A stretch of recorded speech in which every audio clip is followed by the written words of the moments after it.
किसी ने आपके साथ ऐसा किया कि आपको धोखा दिया, आपको परेशान किया, आपको ऐसे ही छोड़ दिया। आज आप उस इंसान की वजह से बहुत परेशान हैं। आप अपनी ज़िंदगी में इतना स्टक हो चुके हैं कि निकल नहीं पा रहे हैं।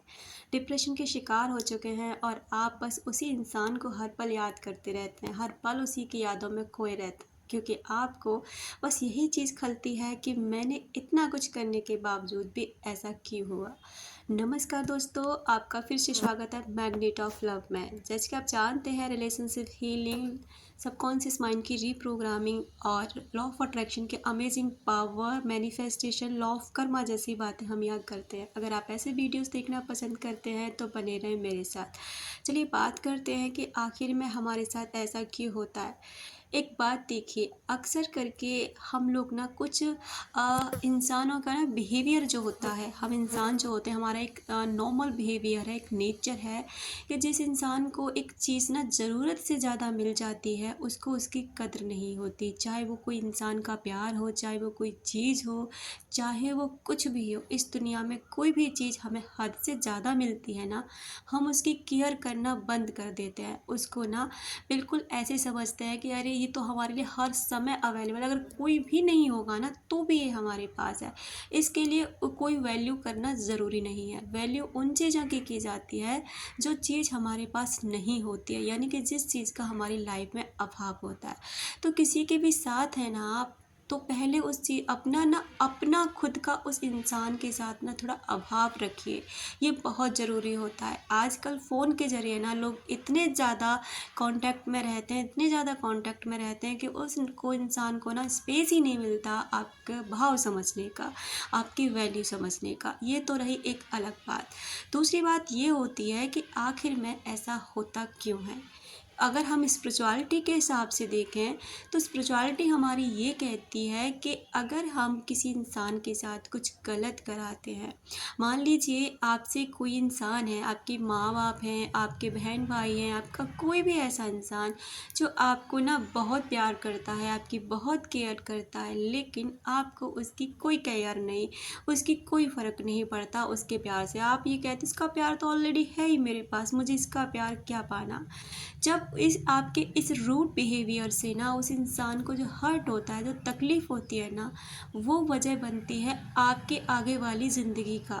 अगर आप ऐसे किसी इंसान को हर्ट कर देते हैं तो वो ना आपको अब किसी भी, अब लॉ ऑफ कर्मा आप जानते ही हैं कि आपका किया हुआ आपके पास लौट कर आता है।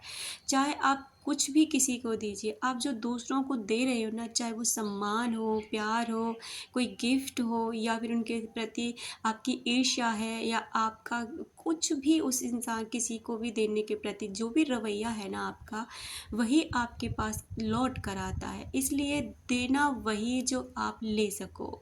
इसलिए ना आप ना किसी को हर्ट करते हैं, तकलीफ़ देते हैं, इस कारण से क्या हो जाता है ना कि अब आपको ना कुदरत कुछ न कुछ तरीका खोजेगी जिससे कि आपको हर्ट मिले, आपको वही चीज़ फ़ील करने को मौका मिले जो आपने किसी और को कराई है। अब आपको वो बंदा हर्ट नहीं करा सकता ना, तो इसलिए कोई ऐसा इंसान आपकी लाइफ में भेजेंगे जिससे आपका अटैचमेंट बढ़ेगा और उस इंसान को इतना आपसे नहीं बढ़ेगा, और वो जब आपको छोड़कर जाएगा तो आपको वही दुख होगा। ये हो गई एक लॉ ऑफ कर्मा वाली बात कि आखिर में आप लोगों के साथ इसलिए ऐसा होता है कि आप भी कुछ ऐसा करके आए हुए होते हैं। लेकिन अगर मान लीजिए आपने कुछ ऐसा नहीं भी किया, पहले तो ऐसा होता नहीं है कि आप कुछ ना करो, हम इंसान हैं, इंसानों की फितरत होती है कुछ न कुछ गलती करने की, गुनाह करने की, कुछ न कुछ हम ऐसा करते हैं, लेकिन हम उसे कभी एक्सेप्ट नहीं करते कि ये हमने किया है। हम अपने आप को हमेशा निर्दोष और सामने वाले को दोषी मानते हैं।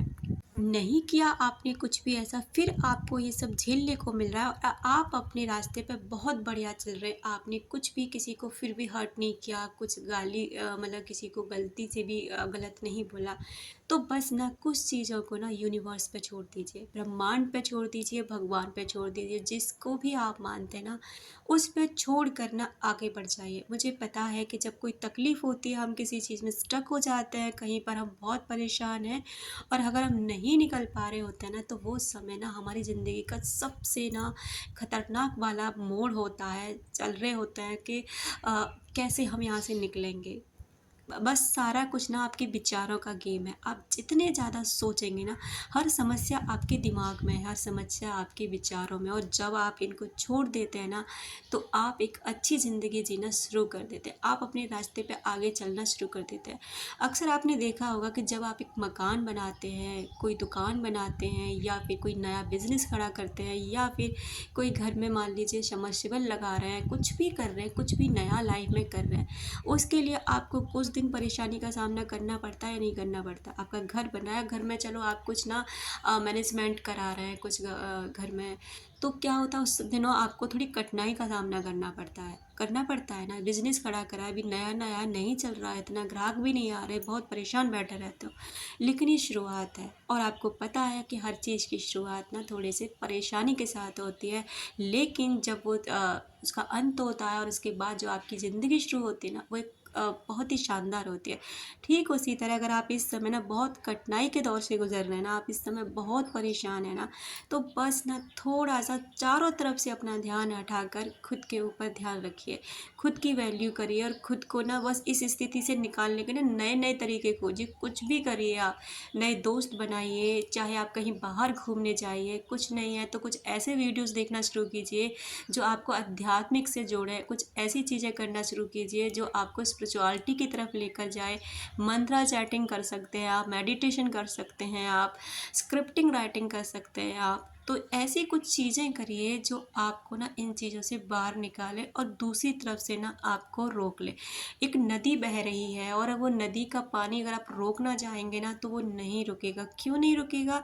क्योंकि नदी में बहाव इतनी तेज़ी से होता है, जैसे ठीक हमारे विचार चलते हैं, हमें विचारों को कभी नहीं रोक सकते, बस उसको थोड़ा सा मोड़ दे सकते हैं। जैसे हम नदी में बांध लगाने के लिए हम क्या करेंगे कि कहीं उसका पानी को रोकेंगे, कहीं से ना कुछ बहाव अलग इधर उधर करेंगे, जिससे ना पानी उसका कम हो सके और दूसरी साइड में वो पानी जा सके। ठीक उसी तरह आपको विचार आप रोक नहीं पाएंगे और कभी नहीं रोक सकते, क्योंकि हमारे विचार ना कंटिन्यूसली चलते रहते हैं। इसलिए आपको क्या करना होगा, इन विचारों को नया मोड़ देने के लिए अफर्मेशन का यूज़ करना होगा, और आपको ना खुद को दूसरी साइड में कहीं पर भी बिजी करना होगा, जिससे कि आप ना खुद के ऊपर ध्यान दें। आप तभी कोई चीज़ें मैनिफेस्ट कर सकते हैं, तभी आप कोई किसी इंसान को अपनी लाइफ में मैनिफेस्ट कर सकते हैं, जब आप खुद अंदर से हील हो चुके होते हैं। और जब तक आप हील नहीं होंगे ना, कोई भी चीज़ को अपनी लाइफ में अट्रैक्ट नहीं कर सकते। ये बात बिल्कुल सच है। एक बात बताइए, कोई भी इंसान आपको चाहिए ही क्यों? क्योंकि वो इंसान हमें खुशी देता है, क्योंकि उससे बात करके हमें अच्छा लगता है, क्योंकि उससे बात करके हम अच्छा फ़ील करते हैं। तो एक बात बताइए, अच्छा फ़ील करने के लायक आप बचो तो सही, खुद को ठीक तो रख पाओ, खुद को हेल्दी तो बनाओ, इस लायक तो बनाओ कि आप खुश रह सकें, क्योंकि आपकी खुशी आपके लिए सबसे बढ़कर है और इससे ज़्यादा कोई किसी के लिए मायने नहीं रखता। सबसे पहले खुद को इम्पोर्टेंस दीजिए, उसके बाद किसी और को दीजिए। आप जिसकी भी वजह से स्टक है ना, उस चीज़ से ना आप बहुत जल्दी निकल आएंगे। कुछ देखिए, अगर आपके अंदर सब्र है और किसी चीज़ पर आस्था है, तो कुछ दिनों बाद ना आप आज से अपनी हालत बिल्कुल बदल सकते हैं।